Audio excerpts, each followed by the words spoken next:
Here's more wrestling news for March 2nd, 2026. Your headlines for this afternoon include WWE planting seeds for major babyface turn, WWE's original plans for Bronson Reed at Elimination Chamber revealed, Hulk Hogan's WrestleMania 1 boots shatter auction record, Joey Janela piledrives Brodie Lee Jr. in heated GCW confrontation, Triple H changes WWE rule following Elimination Chamber Backlash, identity of lead dancer in Danhausen's WWE debut revealed, legendary wrestler facing brain cancer, former WWE star quietly signs with AEW after contract expired, and more. Randy Orton had one of the funniest moments of the night at Elimination Chamber, and it didn't look scripted at all. Each competitor made their entrance into the chamber, and they shared a quick stare down with the superstars already locked inside their pods. It's become part of the presentation: intense eye contact, silent tension, subtle mind games. But when Randy Orton came face to face with Trick Williams, things took a different turn.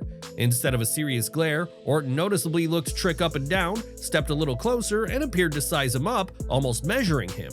Then came the hilarious part. Orton jokingly indicated that Trick wasn't quite the build 6'5" the company advertises.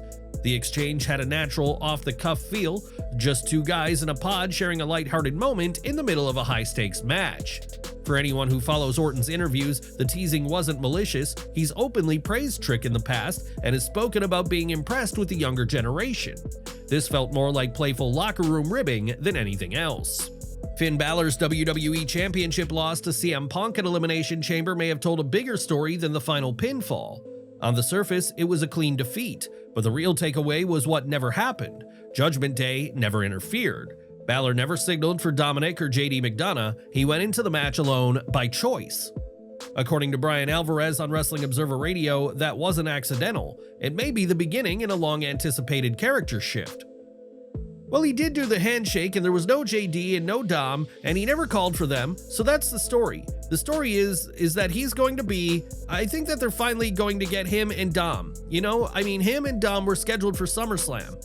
That's when the match was first scheduled to happen, and I think that they just dragged it out because Judgment Day was doing so well. They didn't want to rush it. The seeds have been there. In recent weeks, Balor has cut promos about proving himself on his own merit. At Elimination Chamber, he followed through. No distractions, no shortcuts, just a straight fight and a clean loss.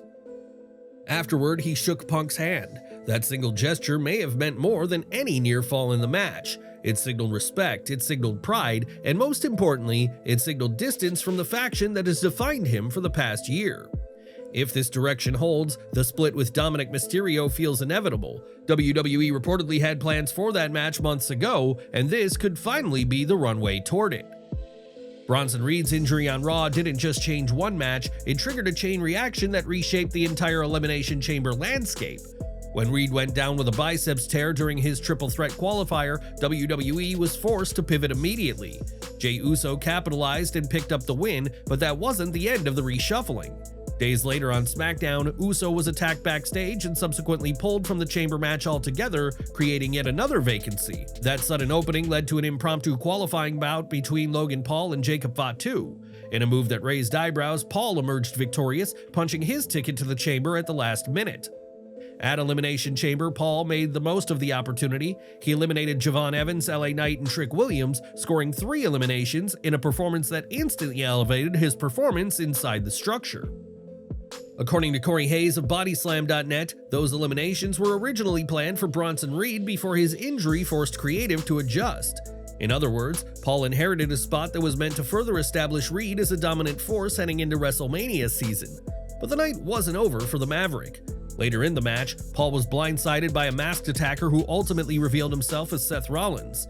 Multiple reports suggest the ambush is designed to launch a high-profile feud between the two, with a potential showdown set for WrestleMania 42.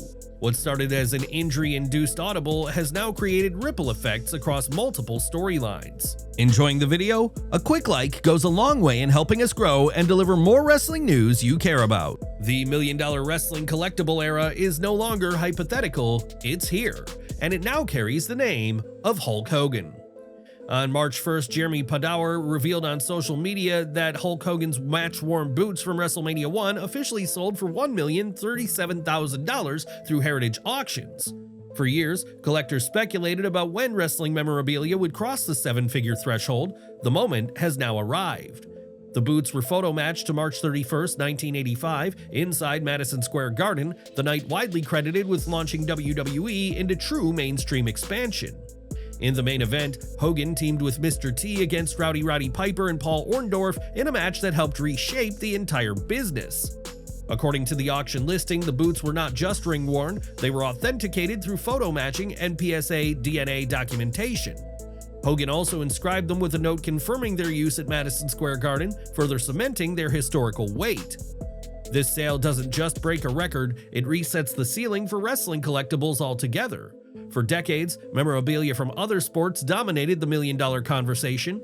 Now, professional wrestling has officially entered that tier, and fittingly, it started with the man who helped make WrestleMania into a global spectacle in the first place. Do you think this opens the floodgates for more seven-figure wrestling memorabilia sales, or will this moment stand alone for years to come?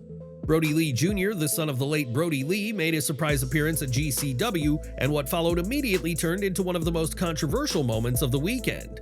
The 14-year-old stood ringside in Joey Janela's corner during Janela's match against The Blade.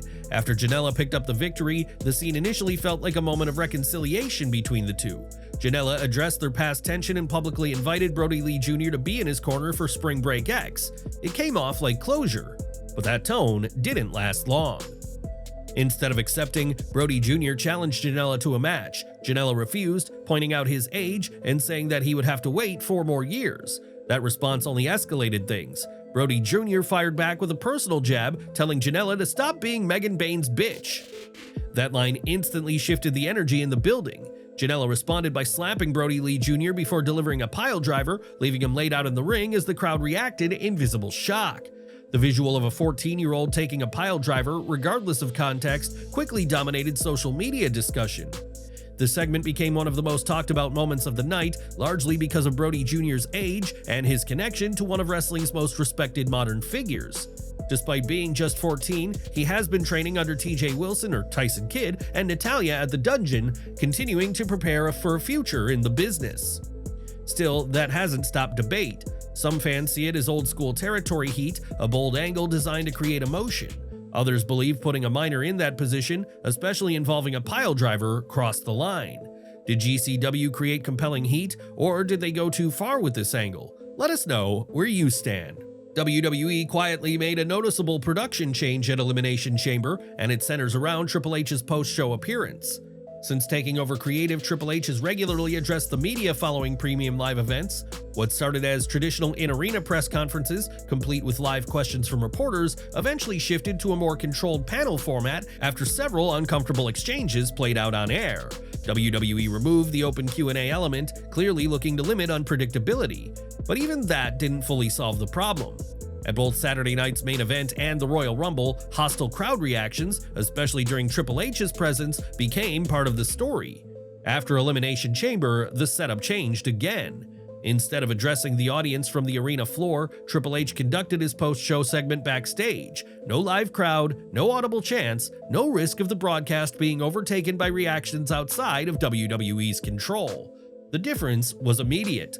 By moving the interview backstage, WWE eliminated the possibility of live viewers disrupting the moment. The presentation felt tighter and far more controlled, particularly important with WrestleMania season in full swing.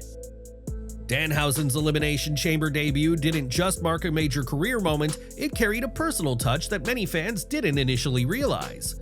Shortly after the show, Danhausen took to Instagram to reveal that the lead dancer in his vampire-style entrance was none other than his wife, Lulu LaDuche. The eerie presentation, complete with coffin imagery and gothic choreography, wasn't just a production decision, it was something close to home. In his post, Danhausen thanked Lulu directly while reflecting on the journey from performing in small independent venues to stepping out in front of nearly 20,000 fans at the United Center.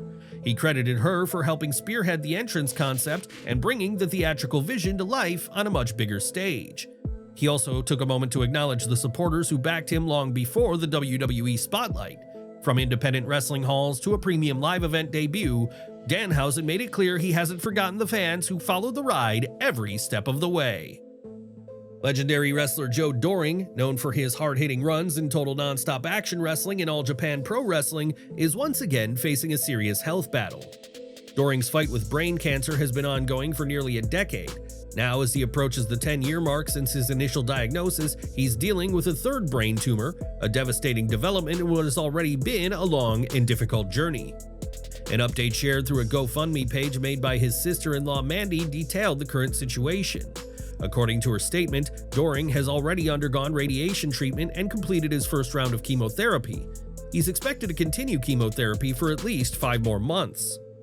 The financial strain has also become a significant concern.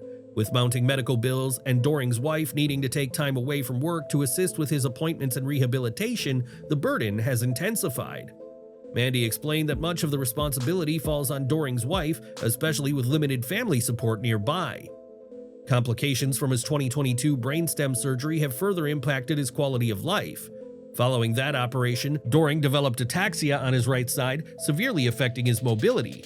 While he continues to work hard in physiotherapy, he now primarily relies on a wheelchair for daily movement and requires assistance when navigating stairs or transitioning with a walker. Joe Doring built a reputation as one of the toughest competitors in the ring. Now that toughness is being tested in a far more personal fight. Wrestling fans around the world have rallied behind him before, and once again, the community is hoping his resilience carries him through another chapter of this battle. Ashante the Adonis didn't spend much time exploring free agency. The former WWE standout, whose real name is Tehuti Miles, is now officially signed with All Elite Wrestling, and the agreement reportedly dates back several months. According to Sean Ross Sapp of Fightful Select, Miles quickly inked his AEW contract during the first week of September. That move came less than a month after his WWE deal expired on August 10th. Despite the early signing, his presence wasn't made public right away. Instead, he remained off the radar until resurfacing at the March 1st tapings for Ring of Honor, which operates under the AEW umbrella. His appearance there marked the first visible confirmation that he had landed somewhere new. The delayed reveal makes it clear that this wasn't a last-minute pickup. Miles has technically been part of AEW for months. The company just chose to keep things quiet until the timing made sense. For all of our subscribers, don't miss the 9 a.m. Eastern video we dropped earlier today. Smash that bell icon and select all notifications so you're always in the loop.